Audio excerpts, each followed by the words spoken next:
Halo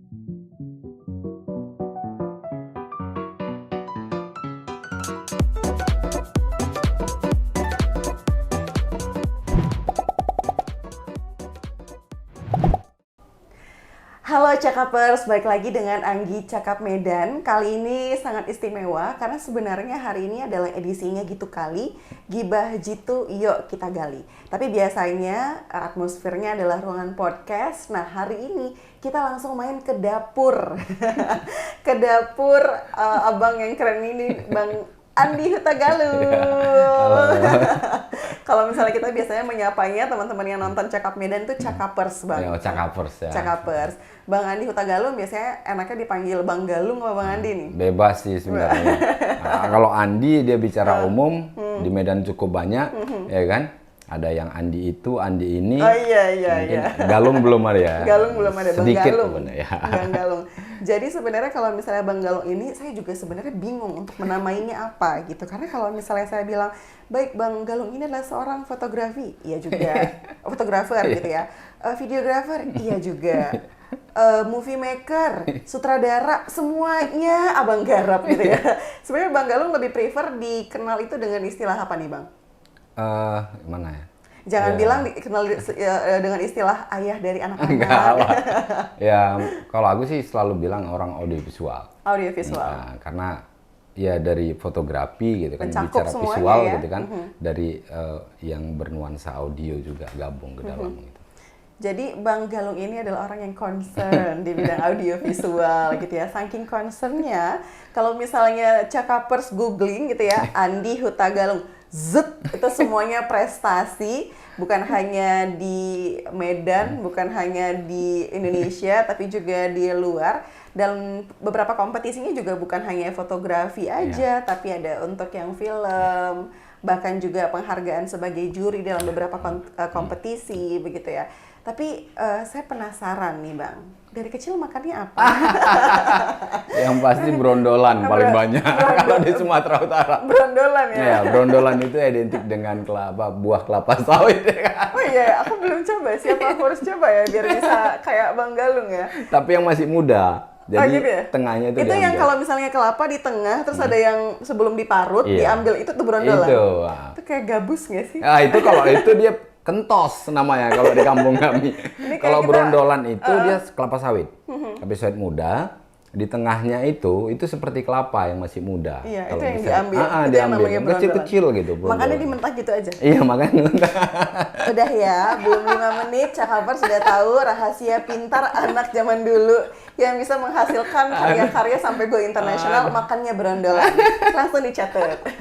Nah, Bang, ini sebenarnya makanya tadi saya bilang di dapur, gitu ya, karena emang ini adalah tempat di mana memasaknya, iya, ya kan? benar. Ya kan betul ya, meraciknya, gitu. Kalau misalnya Cakapers bisa lihat ini di sebelah kanan ini adalah beberapa karya film ya, Bang ya, beberapa film. Dan tapi saya penasaran juga nih Bang, sebenarnya isu-isunya kan Bang Galung ini untuk dalam pembuatan film itu kan juga ada dapat suntikan atau istilahnya bantuan sponsor dari luar negeri.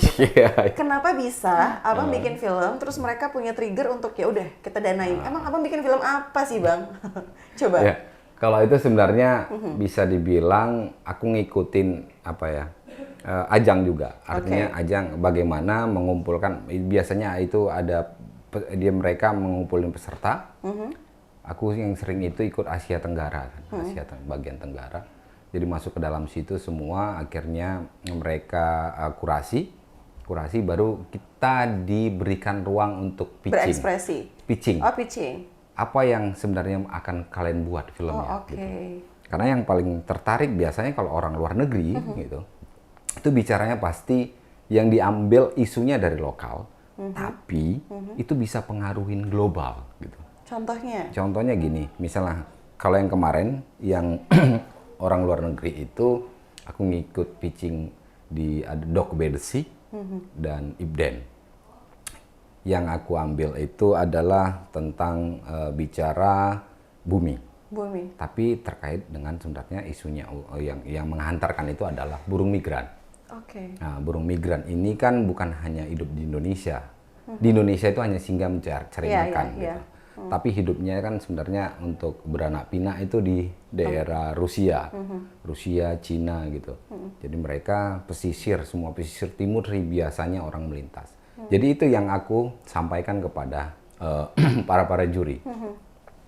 Isunya memang dari buruh migran, tapi aku bicara kehancuran ekologi. Oke. Gitu, ekologi yang ada di pesisir timur Sumatera. Iya. Karena pengaruhnya banyak. Artinya ini bisa berdampak atau berefek kepada luar.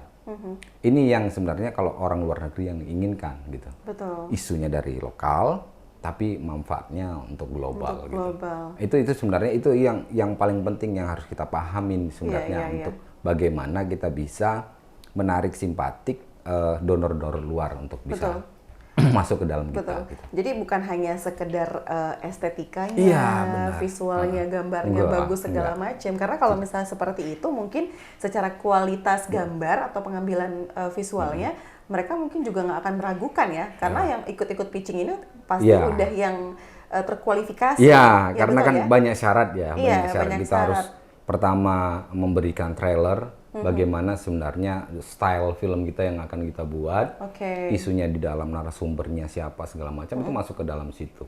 Jadi mereka akan mempelajari semuanya, bukan hanya mungkin hanya dari kertas pendaftaran, tapi CV juga, setiap kru juga akan diteliti mereka. Oke, Seperti setiap krunya juga ya, capable atau tidak, Iya, dengan benar. kualitas yang mumpuni gitu.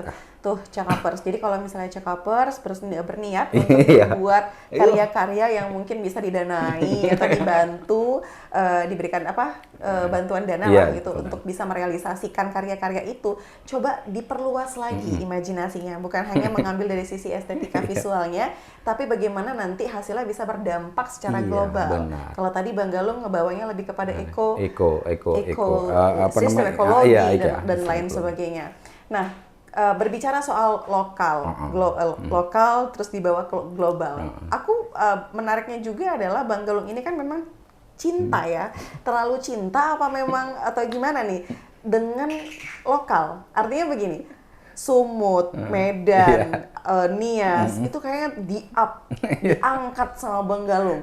Apakah sebenarnya tujuannya itu tadi gitu, bahwa emang lokal Sumatera Utara mau didorong supaya global istilahnya memberikan perhatian, ataukah sebenarnya ada maksud lain dari Abang nge-up Sumatera Utara? Kalau aku sih sederhana, karena aku tinggal dan lahir dan besar di Sumatera Utara gitu. Aku tidak bisa kemana-mana karena memang aku tidak menguasain itu gitu, hanya bisa menguasain Sumatera Utara.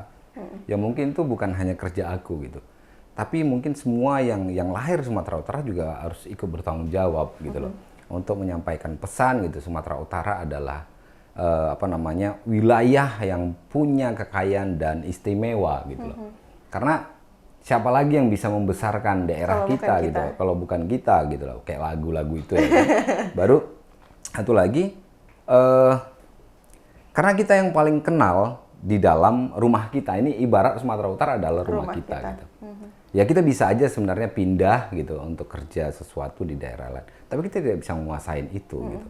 Tapi kenapa aku yang lebih menarik lagi di Sumatera Utara ini? Karena aku nantinya pasti akan punya anak. Aku punya anak, anakku pasti punya anak gitu. Bagaimana aku bisa memberikan mereka? Ya aku nggak bisa memberikan jajan mereka yang banyak. Mungkin memberikan sesuatu yang nantinya bisa menjadi mereka yang lebih menikmatin itu gitu loh. Mungkin itu yang sederhananya gitu. Betul. Karena Sumatera Utara itu kalau aku pelajarin di Indonesia sangat beda. Indonesia, misalnya Sumatera Utara punya 8 etnis. Gitu. Di daerah lain tidak bisa sampai 8 etnis itu ada di Sumatera Utara gitu. Itu sebenarnya keistimewaannya lagi gitu. Dan masing-masing etnis punya kekayaan lagi gitu ya? loh. Ya aku sekarang berumur misalnya 40 tahun gitu. Nggak kelihatan. Sumatera Utara itu belum habis aku explore. Gitu loh. Berarti kan cukup luas dan cukup banyak sebenarnya yang harus kita gali lagi gitu. Ya aku rasa ya waktuku memang belum cukup. Kalau dari 8 etnis yang sudah Bang Galung kulik, yang mana? Rata-rata semua sudah. Waduh, salah pertanyaan. Rata-rata semua sudah, ya. Tapi semua dari udah. semua perjalanan ini mungkin yang paling berkesan, yang paling istilahnya menghasilkan sebuah pemikiran ini butuh PR yang lebih banyak. Iya. Itu ada nggak? Itu setiap daerah biasanya kalau misalnya aku ada sebuah kerjaan di sana gitu, misalnya sebulan, itu jadi PR aku semuanya gitu loh. Banyak ya? Aduh, iya, kadang-kadang makanya agak susah kalau aku jalan. Karena akan banyak nambah beban di otak Betul. dan coretan. Dan kepikiran kalau belum direalisasikan. Iya, jadi aku biasanya kalau sudah sangat suntuk pasti aku nulis. Dan biasanya kertasnya itu aku koyak-koyak. Supaya Artinya gini, aku sobek, aku tulis. Habis itu aku letakin. Entah di mana gitu loh. supaya ditemukan sama orang. Enggak juga, tapi di sekitar rumah. Oh, di sini maksudnya. Di sekitar Oke. rumah gitu. Begitu memang nanti akhirnya ada ketemu misalnya case gitu kan. Wah, ini aku bisa, ini aku udah pernah nyoret gitu. Akhirnya aku cari lagi memang. Akhirnya jadi sebuah pekerjaan baru lagi bagi aku gitu. Makanya kalau aku jalan itu agak repot akhirnya ngisikan. Iya. Menyelamatkan otak. Kenapa nggak ditulis di agenda aja? Terus nanti kalau misalnya kepikiran tinggal dibuka halamannya. Kurang menantang ya. Agenda Adrenalinnya justru kayak terpicu di mana kemarin PR untuk Nias atau PR untuk Melayu gitu-gitu ya. Iya, yang berkesan ya cukup banyak sih memang. Karena setiap daerah sudah Sudah dilalui. alhamdulillah bisa aku jalanin gitu kan. Yang dari perbatasan Aceh sampai perbatasan Sumatera Barat juga pernah aku jalanin. Tapi yang paling menantang memang ya sampai sekarang juga belum selesai dari tahun 2017 itu adalah ya kita masih memproduksi film dokumenter ya tentang konflik manusia dengan harimau. Itu sebenarnya yang paling menantang. Itu kan jalur Sumatera, harimau Sumatera gitu. Betul. Itu yang sangat menantang bagi aku gitu. Bukan bicara harimaunya aja sebenarnya yang menantang, tapi medannya juga sangat menantang gitu kan. Nyawa taruhannya. Iya, bukan nyawa, tapi memang kita bagaimana kita juga harus bisa menjadi harimau gitu kan. Kalau di hutan. Betul. Ya kan? Karena Jadi kita perspektifnya bukannya perspektif manusianya aja ya kan, harus balance dong. Iya. Harus balance ya kalau misalnya mau bikin dokumenter manusia dan harimau, kita harus bisa memposisikan diri kita sebagai manusia dan memposisikan diri kita sebagai harimau. Menarik ini. Iya. Ini udah kelar-kelar ya. Enggak, itu memang belum kelar. Itu mungkin nanti terakhir baru bisa kelar memang. Tapi memang mungkin di pertengahan atau di akhir tahun ini yang bisa kami selesaikan itu adalah burung migran itu. Jadi judulnya Looking for Heaven gitu kan.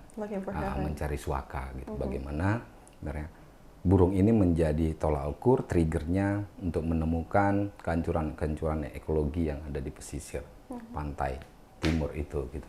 Itu yang mungkin akan bisa kita rilis di tahun ini gitu. Semoga cepat selesai ya. Iya. Memang banyak sih, bukan hanya itu kan soal lingkungan gitu kan. Sebenarnya aku juga sama kawan-kawan buat isunya budaya gitu kan. Kalau budaya kemarin kita akhirnya dapat dana itu dari Kementerian Pendidikan Kebudayaan gitu kan, untuk buat tentang meletusnya Gunung Sinabung. Tapi aku ngambil dari akar budayanya, Rakut Stelu gitu. Sistem kekerabatannya bagaimana. Sebenarnya kan setiap kita 8 etnis ini sebenarnya punya sistem kerabatannya masing-masing. Karena kenapa itu dari dulu memang sudah memang sudah dibuat oleh nenek moyang masing-masing gitu. Karena sistem kerabatan itu adalah bagaimana kita saling menghargai sesama gitu di sekitar kita gitu. Dan itu yang aku angkat gitu loh untuk Gunung Sinabung. Karena kenapa? Yang waktu erupsi Gunung Sinabung itu aku sering juga ke sana, aku lihat kenapa ya kebingungan gitu loh. Ngadapin bencana ini. Sementara ini gunung kan sudah ada lama di sini gitu loh. Nenek moyang kita pasti juga sudah pernah melakukan dan menghadapi ini gitu. Hal yang sama. Hal yang sama gitu. Tapi kenapa jadi kok tambah kebingungan ya? Mungkin zaman semakin canggih mungkin jadinya sistem kebudayaan atau sistem kekerabatan itu dilupakan gitu kan. Yang aku lihat kalau kita bicara lokal, bicara budaya, kadang-kadang kita dibilang kampungan lah gitu, kuno gitu primitif gitu. Iya. Tapi sebenarnya pesan dan pesan yang tersirat sebenarnya sudah dilakukan nenek moyang kita dulu gitu. Kayaknya aku gali ketemu pula sama kawan yang memang dia pemusik tradisi, pemuda gitu kan. Aku lihat dia intens untuk bicara musik tradisi Karonya gitu. Jadi coba aku ikutin, akhirnya dia juga lagi mau nulis tesis tentang sistem kerabatan itu Rakutes Telu gitu kan. Oh iya. Oh jadi ya udah akhirnya aku ikutin gitu kan. Bareng-bareng nih. Nah akhirnya kami jalan bersama gitu. Jadi bagaimana? Tapi akhirnya aku menyampaikan pesan itu melalui musik dia yang dibuat tentang sistem kerabatan itu gitu. Tapi memang kebetulan karena udah Bang Galung ceritain ya. Tapi sebenarnya terkait dengan yang Gunung Sinabung dibantu oleh Kementerian Pendidikan dan Kebudayaan. Sebenarnya untuk kontribusi atau misalnya atensi lah dari pemerintah setempat sebenarnya bisa dikatakan tinggi atau memang perlu dibenahi lagi, karena kan sebenarnya PR untuk bisa mengenalkan kebudayaan Sumatera Utara atau misalnya untuk mendukung pelaku-pelaku ekonomi kreatif atau bidang kreatif di Sumatera Utara itu kan tidak bisa dijalankan sendiri ya Bang Galung ya. Benar. Apakah memang pemerintah sudah cukup sebenarnya, tapi anak-anaknya aja nih yang masih malas-malas mencari atau itu gimana menurut Bang Galung? Oh, kalau itu sih ya mungkin orang juga udah paham semua lah gitu ya. Ya kita kadang-kadang terjebak dengan isu-isu sentralistik, baru isu-isu identitas, jadinya melupakan itu semua sebenarnya. Sementara ini kita bisa bisa merasakan bersama dulu saat isu isu global, bukan pandemi ya, isu global yang bertahan itu adalah ekonomi kreatif gitu kan. Tapi memang pemerintah daerah kadang-kadang melupakan itu. Melupakannya kenapa? Karena yang diurusin ya susah mungkin ya, bandel-bandel gitu kan. Jadi ya ciri-ciri khasnya pelaku-pelaku ekonomi kreatif gitu. Badung-badung. Iya, jadi gimana nggak badung nih bosnya nih? Jadi mungkin pemerintah sedikit rumit atau kerumitannya untuk membuat ekonomi kreatif di Sumatera Utara itu hidup atau diterima dan ke permukaan gitu. Sebenarnya kan masih di dasar ini. Pelaku ekonomi kreatif di Sumatera Utara itu cukup banyak. Banyak sekali. Ya sekarang sementara mungkin di Medan menjadi ibu kota Sumatera Utara dan di Medan itu cukup banyak gitu. Cukup banyak. Tapi sayangnya memang pemerintah kita itu masih lemah untuk bicara itu gitu. Sangat lemah gitu. Karena memang ya kembali lagi bicara klasik gitu, mungkin ada traumatik juga lagi gitu kan kawan-kawan pelaku industri kreatifnya gitu kan, dengan janji-janji pemerintahnya gitu kan dari dulu. Sementara ya kalau kita bicara kulik lagi ke sejarah, Sumatera Utara atau Medan adalah punya studio besar dulu, bicara skup nasional, studio film gitu. Dan mungkin itu nggak tahu ya, itu sebenarnya sebuah sejarah besar tapi akhirnya dilupakan seperti itu aja gitu. Iya, itu ada studio Sunggal yang dikutip oleh wali kota atau lupa gubernur dari tiket-tiket yang ada di bioskop. Oh, dibuatlah. Iya, gitu lah. Jadi minta pajak gitu kan, pajak penonton bioskop itu akhirnya membuat studio film gitu di Sunggal itu.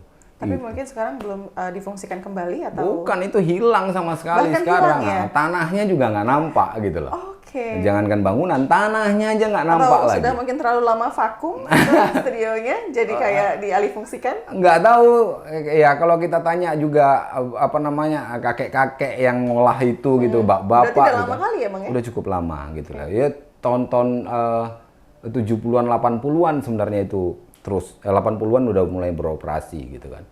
Dan itu dikenal dan itu megang nasional gitu. Orang nasional juga megang di sini. Orang Jakarta itu kemari membuat film gitu. Ini harus jadi PR untuk pelaku industri kreatif ya, khususnya audiovisual. Mari bersama-sama kita bergerak untuk bisa merealisasikan kembali, mengembalikan kembali studio nasional kan? Studio film Sunggal ya. Studio film Sunggal. Mungkin itu di tempat lain boleh sih Bang, nggak harus di Sunggal.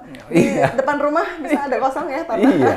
Sayang kali ya, itu sebenarnya menjadi sejarah kuat untuk bicara perfilman di Kota Medan, tapi itu hilang gitu, sayang gitu. Aku juga dulu pernah nulis ini dan aku sempat membuat majalah cetak dan ngangkat ini gitu. Pikirku begitu aku kumpulin lagi, wah ternyata hilang entah kemana, memang semua peralatannya nggak tahu lah entah kemana. Tapi sejarah filmnya itu tercatat gitu, cukup banyak. Cukup gitu banyak. Loh. Dan justru dengan keberadaan si studio film ini menjadi satu ikon yang menjadi perhatian pemerintah ternyata. Dan sekarang ketidakberadaannya justru menghilangkan perhatian itu. Gitu ya, karena mungkin sibuk dengan apa ya, dengan urusan-urusan lain. Urusan mereka ya, dengan kelompoknya. Karena memang sekarang lagi asik bicara kelompok gitu kan. Bukan bicara kolaborasi. Sebenarnya kalau bicara kolaborasi semua selesai. Iya. Apalagi di Medan. Medan itu semua mau bicara ekonomi kreatif dari apa aja ada.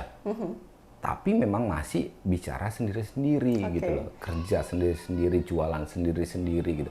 Karena kenapa? Ya ekosistemnya tidak dibangun oleh pemerintah gitu loh. Ya kan? Yang kita sayangkan nih bicara ekosistemnya gitu. Oke, kita produksi, jualnya kemana? Kan bingung nih.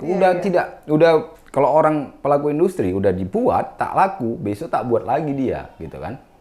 Udah malas, pasti lain lagi yang dibuat dia gitu. Ini kan sayang kalau ini dijaga dan terus dikasih support gitu, bagaimana bisa menghasilkan lebih dari karya-karyanya. Aku rasa kawan-kawan yang ada di Medan ini hasil-hasil yang lebih baik lagi gitu. Lebih baik lagi dan tidak inpansi dia keluar kota. Iya, betul. Gitu loh. Yang kita lihat sekarang di Kota Medan adalah KW3. Ya kan? Yang KW1 dan yang paten itu udah keluar semua. Ya kita ini ya KW3, aku akuin gitu. Justru dengan kita ngobrol di sini, Bang Galung, dan ada di YouTube, kita berharapnya nanti akan ditonton sama pelaku-pelaku industri kreatif, khususnya bidang-bidang audiovisual seperti Bang Galung, dan ini bisa menggerakkan bersama untuk bisa menciptakan ekosistem yang Abang bilang tadi, sehingga menghasilkan sesuatu, tahu alurnya seperti apa, sirkulasinya seperti apa, sehingga bukan hanya produksi terus gagal terus nyari lagi yang lain, tapi tetap konsisten di bidang yang sebenarnya layak untuk bisa dikembangkan lagi. Bang Galung, ini kalau misalnya kita ngobrolin, ya kan, pasti bakal banyak. Apalagi udah singgung soal pemerintah. Ini sebenarnya pengen banget ngasih kayak, ini nih programnya, ngasih ke pemerintah. Gini gitu ya.